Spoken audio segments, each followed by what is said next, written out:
haven't already heard me say that twice.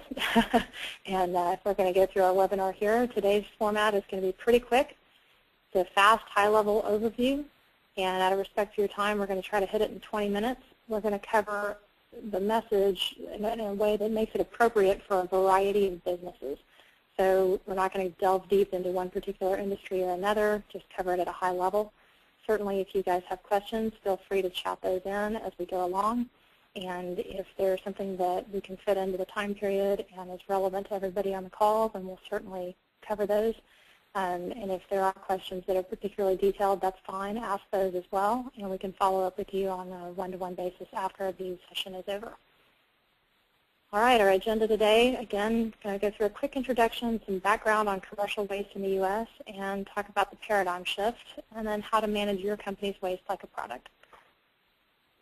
So as we get started here, a little bit of background about RecycleMatch. Just the previous webinars we did, we had a lot of questions about this, so I want to make sure you understand who I am and why I'm talking to you. The company is called RecycleMatch. We're a relatively new company that started in 2009. We're an online marketplace that connects companies that have waste with companies that can use the materials.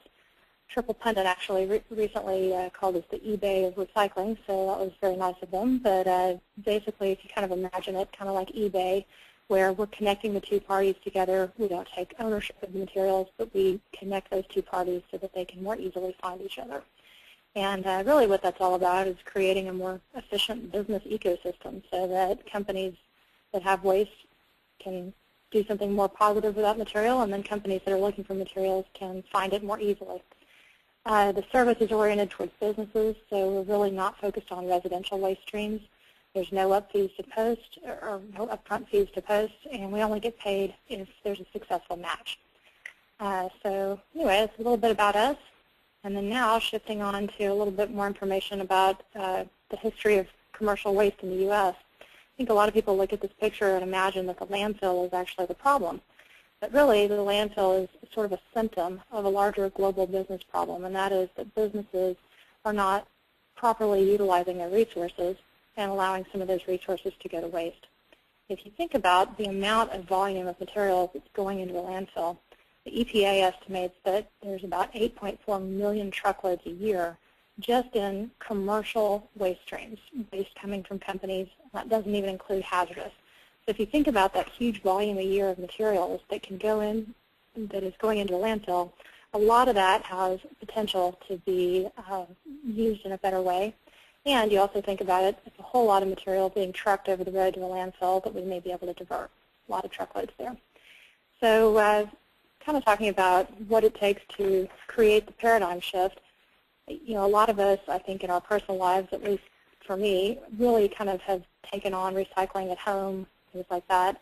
You know, we've recognized that it's not trash, that these materials still have some value.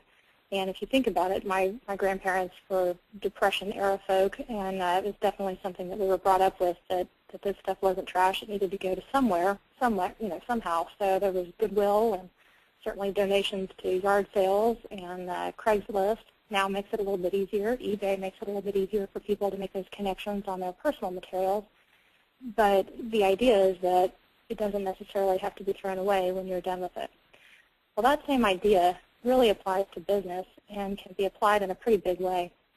This is a case study that IBM undertook. They had a problem where they were putting $1 million a year, or spending $1 million a year to put silicone wafers into a landfill.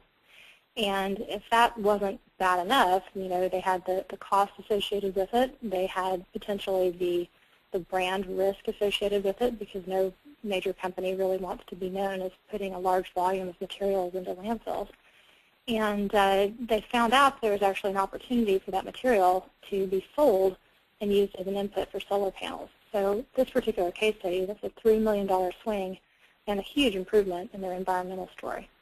So I think the message here is that, you know, even though the yard sale may be a little extra work, it really can pay off in dividends, both from a financial standpoint and from a reputational standpoint.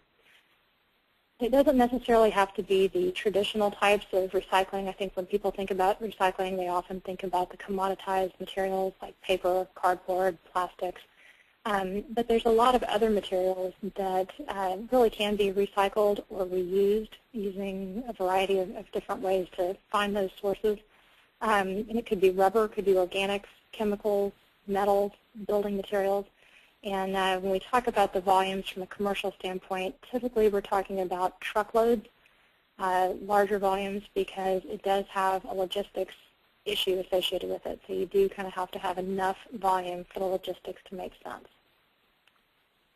So how do you do something like this? We're going to go through 4 quick, easy steps that apply pretty much across the board.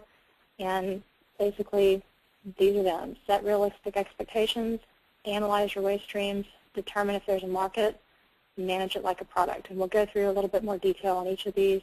Again, feel free to chat in using the chat feature on the right-hand side of your page if you do have any questions as we go along. So, setting realistic expectations.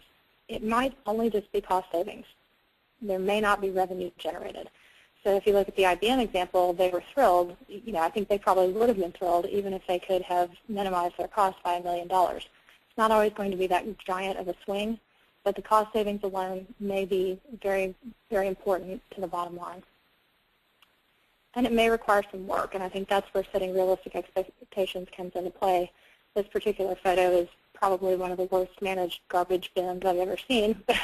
But if you imagine that you are doing a pretty good job managing your waste streams, then it's probably not going to be that overwhelming for you. But if you're doing a terrible job managing it, there's probably a lot of opportunity in there, but at the same time it may take a little bit more work. And it may require some additional equipment or space allocation. This is a photo of some of the compactors and equipment used to help maintain the materials, put them in a way that makes it a little bit easier to transport. And the main value may be in improving or protecting your brand, kind of along the lines of the IBM example. Walmart has been a great example of that. Nike has too, where they really identified some negative issues around their brand where people had negative perceptions, and they used the environmental and sustainable efforts not only to improve their bottom line, but also to protect their brand. Actually, one other point on that that I wanted to make, that's also interesting when you look at Walmart in particular. They've got a huge supply chain. So when we talk about protecting our brand, even for the companies that are selling into Walmart and selling the materials through Walmart, it may be that making the difference between doing some of these things can actually get them on the shelf in that case, because Walmart's trying to protect their brand and they're leveraging their entire supply chain in order to do so. So as far as the next step, analyze your waste streams. What we're really talking about here is stuff you never really thought you'd have to do when you went to school, but that is walk out to the dumpster and go through those bills line by line. A lot of times analyzing that waste stream really is about looking and really kind of understanding what the materials are that your company or your processes are wasting. And it may be that there's 1 or 2 predominant materials in those streams, and those are the ones that you're going to want to focus on first. And then you can look also on your warehouse shelves for hidden value, and I think that's something that has been obvious to us. We've had a couple of clients that have come along that have had products that were sold at retail, some that were off spec, and they kind of held them in inventory for a long, long time, thinking that they might have an opportunity to repurpose them at some point. And at some point, the amount it costs to maintain that warehouse space really is a hidden cost associated with those materials. And they've been able to find proper homes for them, recycling those materials if they truly are not usable. Another different way to look at this from a construction standpoint is that it's not necessarily the materials in your dumpster yet, but when you're planning a project, you may need to look further ahead and plan out what are the materials that are going to be coming out of a major commercial remodeling project in particular. As companies are upgrading their facilities to lead existing building status, there may be hundreds of toilets or windows or different materials that are being upgraded, and those are prime opportunities to plan ahead and figure out how to utilize those waste streams in a more effective way.